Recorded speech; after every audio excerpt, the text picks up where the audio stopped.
इकाई नंबर 7, यह भी एक परीक्षा। इस इकाई का अभ्यास करेंगे। प्रस्तुत एकांकी के रचनाकार प्रसिद्ध साहित्यकार श्री सुरेंद्र अंचल जी हैं। अंचल जी ने अनेक एकांकी, कविता, रेडियो रूपक, कहानी आदि की रचना की है। जीवन में शिक्षा का बहुत महत्व है। शिक्षा यानी कि अभ्यास। मनुष्य के भीतर जो शक्तियां हैं उनका सही ढंग से उपयोग करना ही सच्ची शिक्षा है। परीक्षा में ज़्यादा अंक प्राप्त करना यह शिक्षा का उद्देश्य नहीं है, मगर वास्तविक जीवन में शिक्षा का उपयोग कर दिखाना ही सच्ची शिक्षा है। मानवता बड़ी मूल्यवान चीज है। यही इस एकांकी का प्रमुख उद्देश्य है, यानी कि व्यक्ति को सही मनुष्य बनाना है, उसे मानवता का पाठ पढ़ाना है। यह एकांकी इसी बात को सूचित करती है। तो बच्चों, अब हम इकाई को देखते हैं कि यह भी एक परीक्षा। इकाई का नाम सुनते ही हमें परीक्षा शब्द सुनते ही ऐसा लगता है कि इनमें ऐसी कौन सी बात है कि यहाँ पर इकाई का नाम क्या दिया गया है, यह भी एक परीक्षा। तो इसमें दो दृश्य दिखाई देते हैं। प्रथम दृश्य हम देखते हैं, पर्दा उड़ता है, बाजार का दृश्य, कुछ लोग इधर उधर आ रहा है। पहला जो दृश्य यानी कि पहले दृश्य में जो बात बताई गई है वह दृश्य किसका है? बाजार का है। एक बालक कंधे पे थैला, हाथ में ब्रश। एक बालक कंधे पे थैला रखकर, हाथ में ब्रश रखकर बूट पॉलिश एक राहगीर से, बाबूजी जूते चमका दूंगा, शानदार कर दूंगा, ऐसा बोलते हुए वहीं से निकलता है। क्या होता है? प्रथम दृश्य किसका है? बाजार का है। बाजार में एक बालक, एक लड़का निकलता है कंधे पर थैला लेकर और हाथ में बूट पॉलिश का ब्रश लेकर बोलता बोलता चलता है। बूट पॉलिश एक राहगीर से, राहगीर यानी कि मुसाफिर, एक मुसाफिर से कहता है बूट पॉलिश।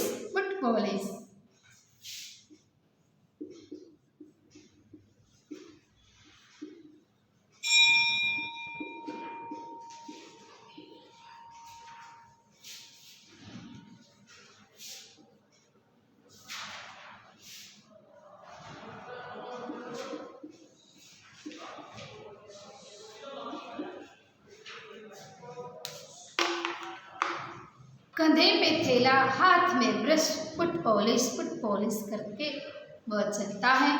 वहीं से राहगीर से, बाबूजी जूते चमका दूं, शानदार कर दूंगा। राहगीर, नहीं रे, अरे हट। क्या कहता है राहगीर? मुसाफिर क्या कहने लगा कि नहीं रे हट। बालक कहता है बूट पकड़कर, आईना बना दूंगा। आईना यानी कि दर्पण कर दूंगा। अपनी शक्ल देखकर फिर पैसा देना बाबूजी, सिर्फ 2 रुपये। राहगीर कहता है, राहगीर यानी कि मुसाफिर कहने लगा, अरे हट, चौक की तरह चिपक जाता है। चौक यानी कि चमड़ी से चिपक कर खून पीने वाला एक जंतु, उनकी तरह तो चिपक जाता है। राहगीर के पीछे यह बालक चला जाता है। दूसरी ओर एक हाकर अखबारों का बंडल लिए आता है। हाकर कहता है अखबार खिलाते हुए, आज की ताजा खबर, भूकंप से गिरे मकानों का नवनिर्माण, छात्राओं की फीस माफ, स्कूल के लड़कों ने डाकू पकड़ा। आज की ताजा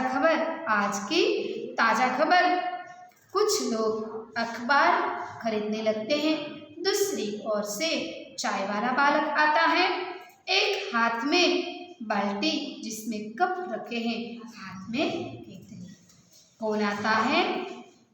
राहगीर के पीछे पीछे यह लड़का जाता है और कहता है आईना बना दूंगा, 2 रुपया है, बूट पॉलिश करने दो। ऐसा करते करते वह यह बालक इन राहगीर के पीछे पीछे चलता है। इनमें से हाकर आता है। हाकर यानी कि उसे क्या कहा जाता है? फेरियो। क्या कहा जाता है? फेरियो। वो आता है, अखबार हिलाता हुआ कहता है आज की ताज़ा खबर, आज की ताज़ा खबर। अखबार में अलग अलग प्रकार की खबरें आती हैं, इसलिए वह आते ही बोलता है, जो भी खबर आई थी वह खबर बोल बोल कर वह आगे चलता है, आज की ताज़ा खबर। ऐसा करते करते वह आगे चलता है। दूसरी ओर से एक ओर से हाकर आता है और दूसरी ओर से चाय वाला छोटा बालक आता है। एक हाथ में बाल्टी जिसमें कप रखे हैं, एक हाथ में केतली। केतली यानी कि केतली लेकर, एक हाथ में क्या है? केतली है और एक हाथ में क्या है? कप है। वह आपके पाठ्य पुस्तक में ये चित्र देख सकते हैं कि राहगीर सामने खड़ा है, उनके सामने कौन है? बूट पॉलिश वाला, और उनके पीछे हाकर दिखाई देता है और उनके साइड में कौन है? केतली वाला बालक है। चाय वाला कहता है चाय गरम, चाय गरम, चाय गरम। एक बालक अखबार पढ़ता हुआ चलता चलता चाय वाले से टकरा जाता है। बाल्टी छिटक कर गिरती। छिटकना यानी कि बिखरना।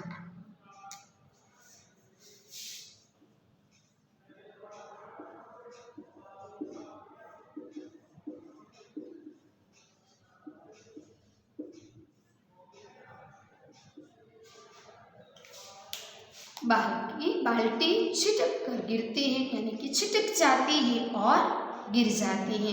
2-3 कप बिखर जाते हैं। चाय वाला कहता है अंधा है क्या, देखकर नहीं चलता, मेरे कप टूट गए। बालक कहता है चल चल फुट यहाँ से, पेंट खराब कर दिया और ऊपर से रौब जमा रहा है। दोनों लड़ते झगड़ते आते हैं। दूसरी ओर एक बूढ़ा अंधा भिखारी बैसाखी के सहारे आता है। बैसाखी यानी कि वह लाठी जिससे टेक कर अपाहिज चलते हैं। वह भिखारी आता है और कटोरे में कुछ पकौड़ियाँ, अमरूद, रोटी के टुकड़े, रेज़गारी आदि थी। रेज़गारी यानी कि वह भिखारी होने के नाते जगह जगह पर भीख मांगकर उसमें पकौड़ियाँ, अमरूद, रोटी सब उनके कटोरे में थी। भिखारी कहता है बाबूजी भूखा हूँ, मेरा सब कुछ लुट गया, भगवान तुम्हें खूब बरकत देगा, भगवान तुम्हारा भला करेगा। बरकत देना यानी कि लाभ देंगे, फायदा देंगे।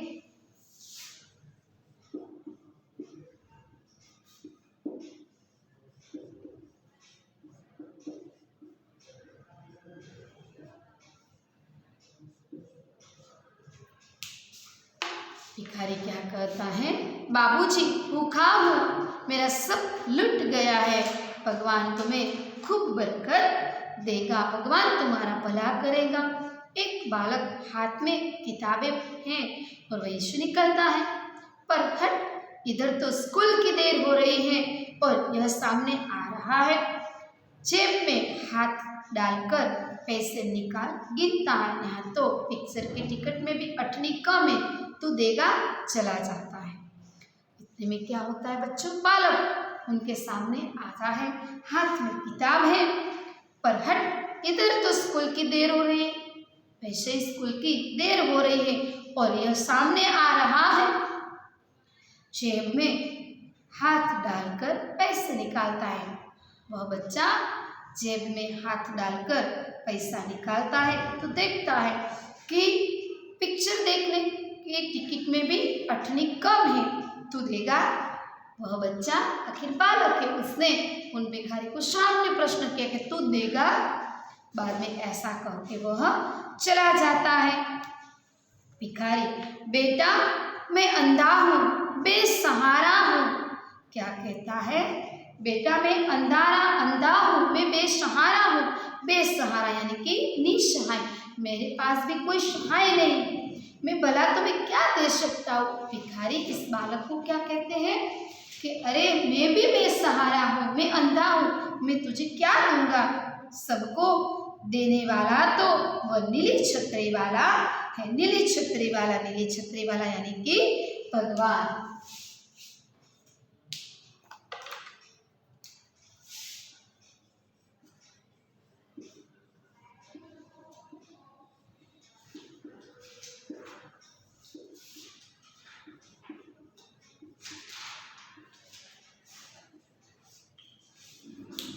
मैं तुझे क्या दूं, देने वाला तो और नीली छतरी वाला है यानी कि भगवान है। एक बालक साइकिल पर आके बुढ़े से टकरा जाता है। बुढ़ा गिर पड़ता है, लकड़ी और कटोरा दूर हो जाता है।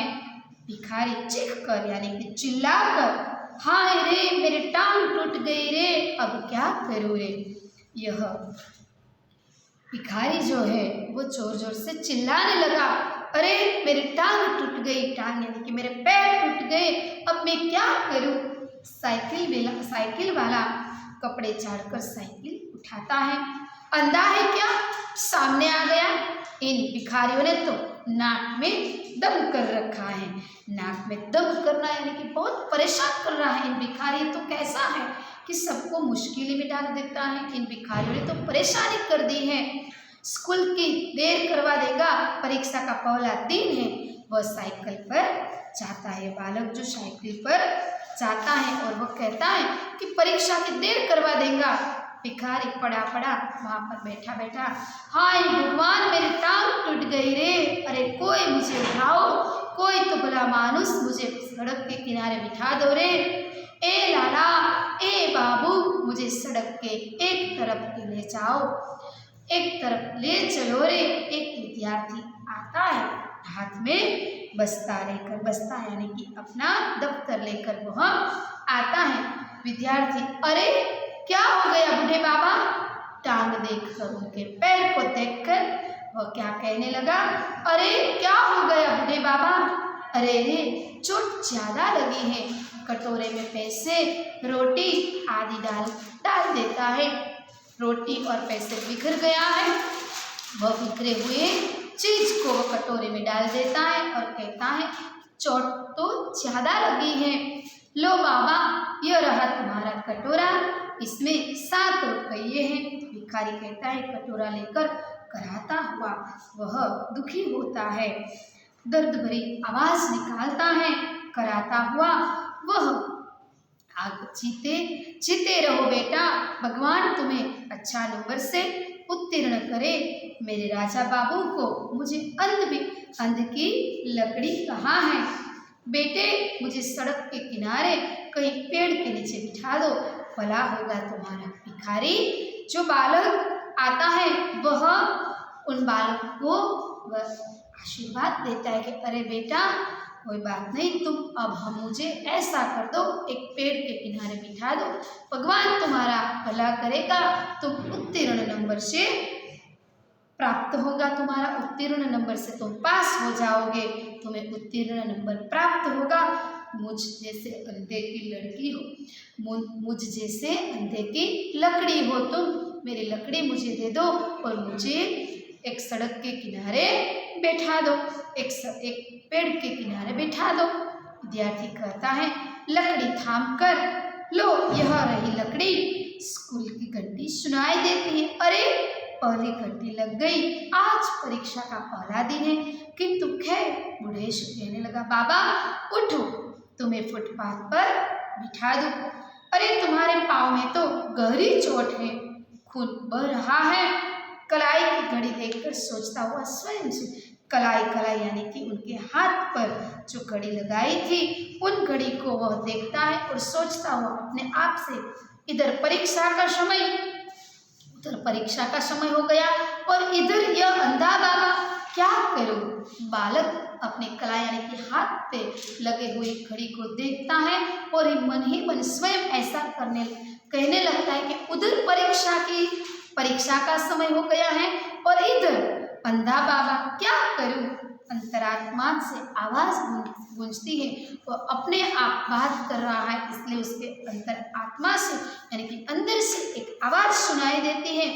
इंसान की सेवा सबसे पहला कर्तव्य है। इंसान यानी कि मनुष्य की सेवा करना सबसे पहला कर्तव्य है। कर्तव्य यानी कि फर्ज।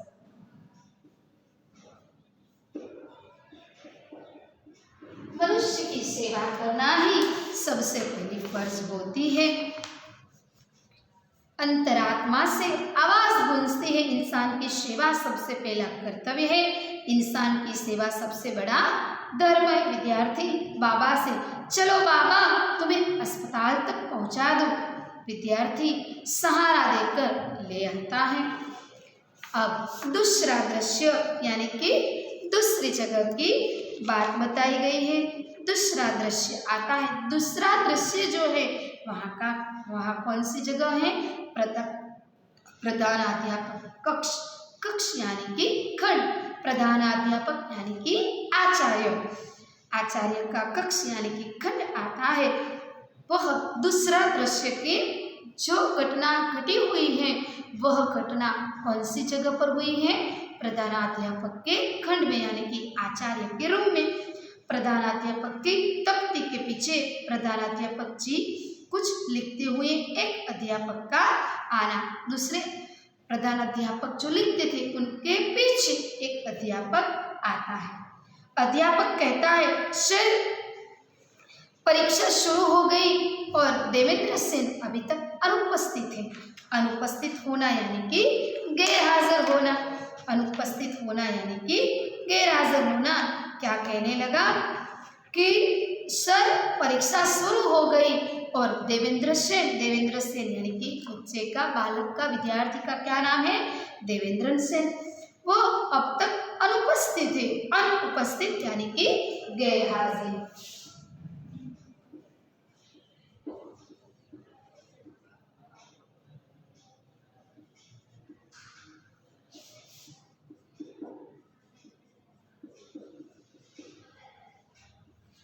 परीक्षा शुरू हो गई है फिर भी देवेंद्र सेन अनुपस्थित है, गैरहाजिर है।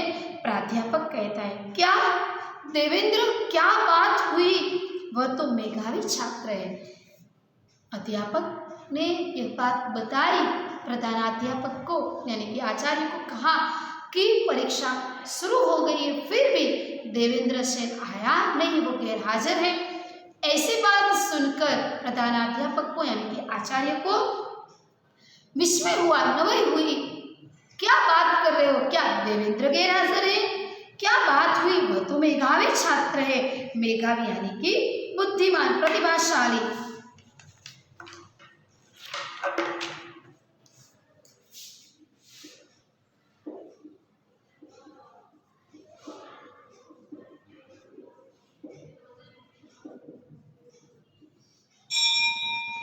उसने क्या कहा?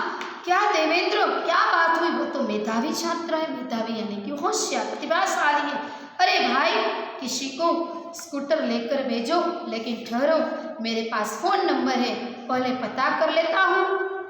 क्या कहता है प्रधानाध्यापक आचार्य? वो तो बहुत होशियार लड़का है, क्यों अब तक नहीं आया? एक बात बताता हूँ, चलो फिर हम क्या करते हैं, उसे बुलाते हैं। अरे भाई किसी को स्कूटर लेकर हम भेजते हैं, लेकिन ठहरो मेरे पास उनका फोन नंबर है, पहले हम जान लेते हैं कि उनकी नहीं आने की वजह क्या है, पहले पता कर लेता हूँ। फोन उठाते, हेलो हेलो हेलो, हाँ मैं प्रधानाध्यापक बोल रहा हूँ। अरे भाई देवेंद्र की परीक्षा शुरू हो गई है, आज पहला दिन है, वो आया क्यों नहीं अभी तक? घर से निकले घंटा भर हो गया। हाँ परीक्षा शुरू हुई 10 मिनट से ज़्यादा हो गई। पता लगाओ भाई, वह तो प्रथम श्रेणी में उत्तीर्ण होने वाले में से हैं। फोन रखकर उसे घर से निकलते बहुत समय हो गया है, आ जाना चाहिए। देखिए वह आ जाए तो मेरे पास भेजना। वैसे उसके साथ वाले लड़के से मालूम करो कहीं एक्सीडेंट तो नहीं हुआ ना। अध्यापक का जाना कुछ ही देर बाद देवेंद्र हाँफते हुए आता है। देवेंद्र कहता है, क्या मैं अंदर आ सकता हूँ श्रीमान? उसने प्रेम से क्या कहा कि क्या मैं अंदर आ सकता हूँ श्रीमान? वह अध्यापक को कहता है मैं क्या अंदर आ सकता हूँ? प्रधानाचार्य कहता है अरे देवेंद्र इतने लेट कहाँ थे अब तक? देवेंद्र घबराए स्वर में घबरा कर आवाज से कहता है अस्पताल सर। प्रधानाध्यापक कड़क कर अस्पताल? परीक्षा क्या वहां हो रही थी? आचार्य गुस्से में आ गए और बोलने लगे कि वहां पर परीक्षा है। तो कहता है अस्पताल तो क्या वहां पर परीक्षा हो रही है? अरे ये पेन पर खून के धब्बे कहीं गिर गए, कहीं गिर पड़े थे क्या? देवेंद्र कहता है जी नहीं, एक अंधे बूढ़े भिखारी को किसी ने साइकिल से टकराकर मार दी। उसकी टांग ज्यादा जख्मी हो गई। वह सड़क के बीचों बीच पड़ा करा रहा था। क्या हुआ आचार्य श्री? ऐसा हुआ कि किसी भिखारी को किसी ने साइकिल से टक्कर मार दी थी। एक भिखारी ने किसी साइकिल वाले ने टक्कर मार दी थी और उनके टांग में उनके पैर में ज्यादा जख्मी हो गया था, चोट लगी थी। यह सड़क के बीचों बीच करा रहा था, दुखी हो रहा था। उसे तुरंत इलाज की जरूरत थी, उसे तुरंत दवा की जरूरत थी, इसलिए अस्पताल में भर्ती करवा कर आ रहा हूँ। क्षमा चाहता हूँ सर। वह क्या कहता है कि उनका पैर जख्मी यानी कि घायल हो गया था, उनके पैर में बहुत चोट लगी थी, उसे तुरंत अस्पताल की जरूरत थी, इसलिए मैं उसे अस्पताल ले गया था, उसमें भर्ती करवा कर आता हूँ। क्षमा चाहता हूँ सर, मैं माफ़ी चाहता हूँ कि मैं उसे अस्पताल ले गया, इसलिए परीक्षा के समय पर मैं नहीं पहुँच सका हूँ, दूसरी कोई वजह नहीं। प्रधानाध्यापक कहता है शाबाश, ये जानते हुए भी परीक्षा का समय है, तुमने अपना कर्तव्य निभाया। इंसान की जिंदगी इस परीक्षा से बहुत बड़ी और कीमती होती है। जाओ परीक्षा में बैठो, कमरा नंबर 4 में तुम्हारा रोल नंबर है। देवेंद्र जाता है। प्राध्यापक फोन उठाते हैं। प्राध्यापक फोन पर हेलो सेन साहब। हाँ देवेंद्र आ गया, रास्ते में किसी बूढ़े का एक्सीडेंट हो गया, उसे अस्पताल भर्ती करवा कर आया है। अरे भाई इस परीक्षा में तो पास हो ही, किंतु इससे भी बड़ी परीक्षा इंसानियत की परीक्षा में वह पास हो गया है। ऐसे होनहार सपूत के पिता हैं आप, बधाई हो। होनहार यानी कि ऐसे अच्छे पुत्र, इंसानियत वाले पुत्र के पिता आप हैं, आपको बहुत बधाई हो, बहुत शुभेच्छा हो। क्यों? क्योंकि आपके बेटे ने परीक्षा अभ्यासिक परीक्षा में तो वो पास हो ही सकता है, क्योंकि वो मेधावी है, इसलिए वो होशियार है। होशियार होने की वजह से उसका नंबर उत्तीर्ण तो वो होगा ही, पर उसने आज इंसानियत की परीक्षा भी अच्छी तरह से प्राप्त की है।